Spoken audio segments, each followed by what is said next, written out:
आज हमारा है क्वेश्चन बैंक का 2014 का प्रथम पाली का। आज हम क्वेश्चन का आंसर करने वाले हैं। सबसे पहला क्वेश्चन है, कौन से लेंस में वास्तविक और आभासी दोनों प्रकार के प्रतिबिंब बनता है? तो वास्तविक और आभासी दोनों प्रतिबिंब उत्तल लेंस में बनता है। यह उत्तल लेंस में इसका आंसर होगा कि यह उत्तल लेंस में बनता है। लेकिन अगर पूछा जाए कि आभासी प्रतिबिंब किस में बनता है तो वह अवतल लेंस में सिर्फ बनेगा। और अगला क्वेश्चन है कि अस्पष्ट दृष्टि की न्यूनतम दूरी का मान लगभग कितना होता है? तो इसका मान होता है 25 सेंटीमीटर और अनंत होता और दूर बिंदु होता है अनंत। आगे है, विद्युत हीटर में तार की कुंडली किस तत्व की बनी हुई होती है? तो यह होता है नाइक्रोम का बना हुआ होता है।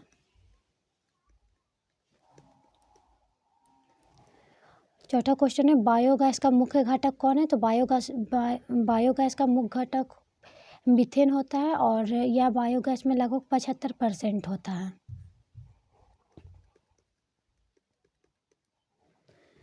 पांचवा क्वेश्चन है, एक लेंस की क्षमता 5 डायोप्टर है। तो यह किस प्रकार का लेंस है? तो इसकी क्षमता धनात्मक है, तो यह होगा उत्तल लेंस।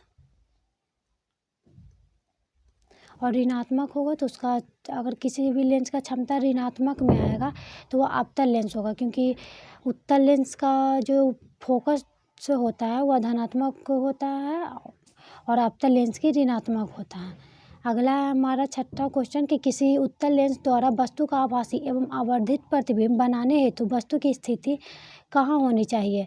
तो यह उत्तल लेंस में जब अगर कोई वस्तु बन रहा है आभासी और आवर्धित, तो यह होगा प्रकाशीय केंद्र और फोकस के बीच।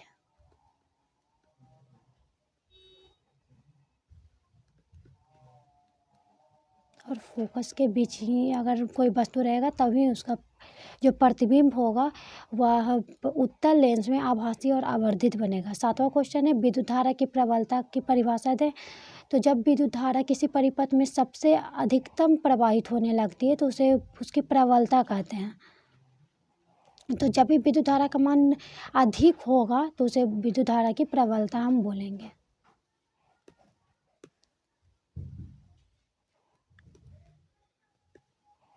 आठवां है हमारा, निकट दृष्टि दोष क्या है? इसे दूर करने के लिए हम किस लेंस का व्यवहार करते हैं? यह प्रश्न है। तो निकट दृष्टि दोष, इसमें जो निकट दृष्टि दोष होता है इसमें निकट की वस्तु निकट की वस्तु दिखाई देती है पर दूर की वस्तु दिखाई नहीं देती है।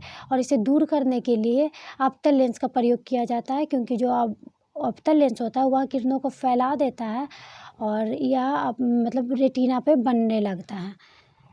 नौवां प्रश्न है हमारा कि विद्युत धारा के चुंबकीय प्रभाव से संबंधित दक्षिण हस्त अंगूठा नियम को लिखें। तो जो चुंबकीय विद्युत धारा के चुंबकीय प्रभाव के संबंधित दक्षिण हस्त अंगूठा नियम देने वाले थे, उनका नाम है फ्लेमिंग। और इनके अनुसार जब दाएं हाथ की 3 अंगुलियां मध्यमा, अंगूठा और तर्जनी को एक दूसरे के लंबवत रखेंगे तो जो मध्यमा होती है वह धारा की दिशा, तर्जनी जो होगी वह चुंबक क्षेत्र की दिशा और अंगूठा जो होगी वह गति की दिशा होगी। 10वां प्रश्न है, 4 ओम प्रतिरोध से प्रति सेकंड 100 जूल ऊष्मा उत्पन्न होती है। प्रतिरोध के सिरों के बीच विभवांतर ज्ञात कीजिए। तो यहाँ पे प्रति सेकंड है, यानी 1 सेकंड में। तो इसमें हम एक सूत्र होता है H बराबर I² RT। तो यहाँ पे हम इसको ऐसे भी लिख सकते हैं, H बराबर I भी, और यहाँ पे हम T लिख सकते हैं, क्योंकि जो IR, यहाँ से हम IR को हम भी लिख सकते हैं। तो इससे हम इस प्रकार से लिख सकते हैं। तो यहाँ पे हमारा H का मान दिया हुआ है 100 जूल और I का मान यहाँ पे प्रतिरोधों के बीच विभवांतर का मान हमको ज्ञात करना है। तो यहाँ पे विभवांतर,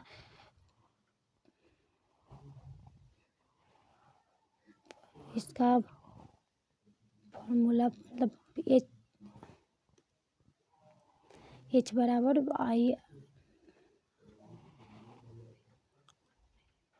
आई स्क्वायर आर टी लेंगे तो इसका हो जाएगा H बराबर हमारा आई यहाँ पे भी और टी। अगला क्वेश्चन है CnH2n किस हाइड्रोकार्बन ग्रुप का संरचनात्मक सूत्र है। तो यह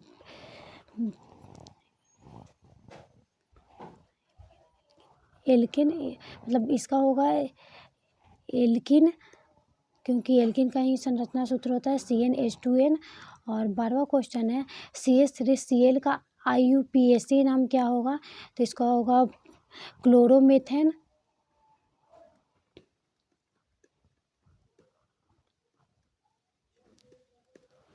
13वां है कि लिथियम एवं पोटेशियम के परमाणु द्रव्यमानों का औसत क्या होगा।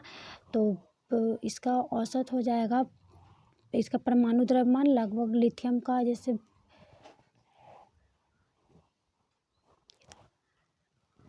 इसका परमाणु द्रव्यमान मतलब दोनों का परमाणु द्रव्यमान जो होगा उसका जोड़कर उसका मतलब 2 से भाग देकर हमारा उसका औसत निकल जाएगा। 14वां क्वेश्चन है कि निम्नलिखित रासायनिक समीकरण को संतुलित करें। तो यहाँ पे सबसे ज़्यादा यहाँ पे दिख रहा है ऑक्सीजन, यहाँ पे ऑक्सीजन 2 है, यहाँ पे 1 है, तो इसमें हम 2 लगा देंगे तो यहाँ पे ऑक्सीजन भी 2 हो जाएगा। और हाइड्रोजन यहाँ पे 4 है तो यहाँ पे हम 4 कर देंगे हाइड्रोजन के पास, तो हाइड्रोजन इधर भी 4 हो जाएगा, तो इधर 4 है। और क्लोरीन इधर मतलब यहाँ पे 4 हो जाएगा और इधर 2 और इधर 2, तो क्लोरीन 4 हो गया। और मैग्नीशियम अभिकारक की तरफ 1 है और इस तरफ भी मैग्नीज, इस तरफ भी 1 है, तो ये समीकरण संतुलित हो गया। अगला है तनुकरण किसे कहते हैं। तो जब किसी अम्ल या क्षार में उसके आयनों की मात्रा को घटाने को तनुकरण कहते हैं। इसमें किसी मतलब अम्ल या क्षार में हम जल को मिलाते हैं तो वह तनु हो जाता है, यानी उसे पतला करने को ही हम तनुकरण कहते हैं। और यह अभिक्रिया ऊष्माक्षेपी होती है। 16वां प्रश्न है धोने का सोडा एवं बेकिंग सोडा के धोने का सोडा एवं बेकिंग सोडा का उपयोग एक प्रमुख उपयोग होता है। तो धोने का सोडा का तो हम साफ़ सफाई में उपयोग करते हैं और बेकिंग सोडा का उपयोग मतलब खाने वाला सोडा यानी जहाँ बेकरी उद्योग होता है वहाँ पे करते हैं और इसका उपयोग तो साफ़ सफाई के लिए करते हैं। 17वां प्रश्न है ऐसे धातु का एक उदाहरण दें जो कमरे के ताप पे द्रव हो। तो कमरे के ताप पे द्रव धातु होता है पारा। और ऊष्मा का कुचालक हो तो यह होता है ऊष्मा का कुचालक जो धातु है वह है सीसा। 18वां प्रश्न है कारण देखिए इस सोडियम को केरोसिन तेल में डुबोकर क्यों रखा जाता है। क्योंकि जो सोडियम होते हैं, जो सोडियम धातु होता है वह वायु की उपस्थिति में आकर वह वायु से अभिक्रिया कर जलना प्रारंभ कर देता है और इस कारण उसे मतलब वह ज़्यादा अभिक्रियाशील होता है। इस कारण उसे मतलब कार्बनिक यौगिक में डुबोकर रखते हैं जिससे कि वह अभिक्रिया नहीं कर पाए वायु से। और जिससे जो केरोसिन का तेल होता है उस पर एक मतलब आवरण बनाए हुए रहता है जिससे वह वायु के संपर्क में नहीं आता है और अभिक्रिया नहीं करता है। 19वां प्रश्न आयनिक यौगिकों का गलनांक उच्च होता है क्यों। तो जो आयनिक यौगिक है वह प्रबल आकर्षण बल के द्वारा जुड़ा होता है या प्रबल विद्युत बल के द्वारा जुड़ा होता है, क्योंकि यह धनायन और ऋणायन के मतलब आपस में मिलने से बनता है जिस कारण उसका गलनांक उच्च होता है। 20वां प्रश्न क्या आप डिटर्जेंट का उपयोग कर बता सकते हैं कि कोई जल कठोर या नहीं, कारण दें। तो जो डिटर्जेंट होता है वह मूल रूप से अपमार्जक होता है और हम अपमार्जक का उपयोग करके नहीं बता सकते हैं कि कोई भी जल कठोर है या वह कठोर नहीं है। तो इस कारण हम नहीं बता सकते कि कौन सा जल कठोर है या कौन सा जल मतलब कठोर नहीं है। 21वां प्रश्न है परजीवी किसे कहते हैं। तो जब कोई जीव दूसरे जीव पे अपने मतलब पोषण के लिए आधारित हो तो उसे हम परजीवी बोलेंगे। 22वां प्रश्न, आनुवंशिकता के जनक कौन है? तो ये मेंडल। 23 निषेचन किसे कहते हैं? तो मतलब नर और मादा युग्मक के मिलन को निषेचन कहते हैं।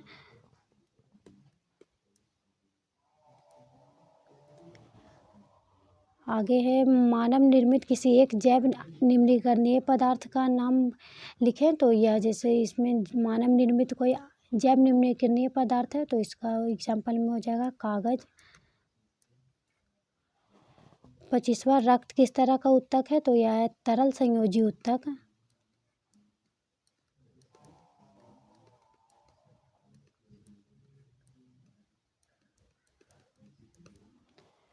26, मछली, मच्छर, केंचुआ और मनुष्य के श्वसन अंगों का नाम लिखें। तो मछली का होगा गिल्स, मच्छर का होगा ट्रैकिया, केंचुआ का होगा त्वचा और मनुष्य का होगा फेफड़ा। 27वां प्रश्न है, श्वसन और दहन में 2 अंतर लिखें। तो श्वसन जैव पराक्रम है जबकि जो दहन होता है वह अजैव पराक्रम है। श्वसन कोशिकाओं में होता है और दहन कोशिकाओं में नहीं होता है। और अगला है 28वां, किसी पूर्ण पुष्प का अनुदैर्ध्य काटकर नामांकित चित्र बनाए। तो इसका चित्र बनाने के लिए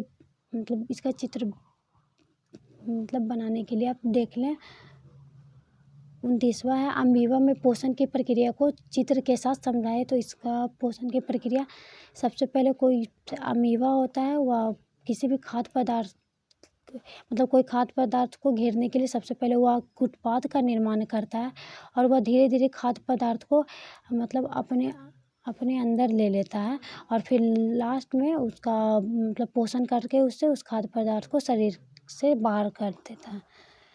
23वां है, लैंगिक और अलैंगिक जनन में 5 अंतर लिखें। तो लैंगिक जनन जो होता है उसमें नर और मादा दोनों युग्मक होते हैं, मादा युग्मक, जबकि अलैंगिक जनन में एक ही युग्मक से एक ही युग्मक होता है। और लैंगिक जनन में अर्धसूत्री विभाजन होता है, अर्धसूत्री, जबकि अलैंगिक जनन में समसूत्री विभाजन होता है। और इसमें जननांगी क्षेत्र का निर्माण होता है और इसमें नहीं होता है।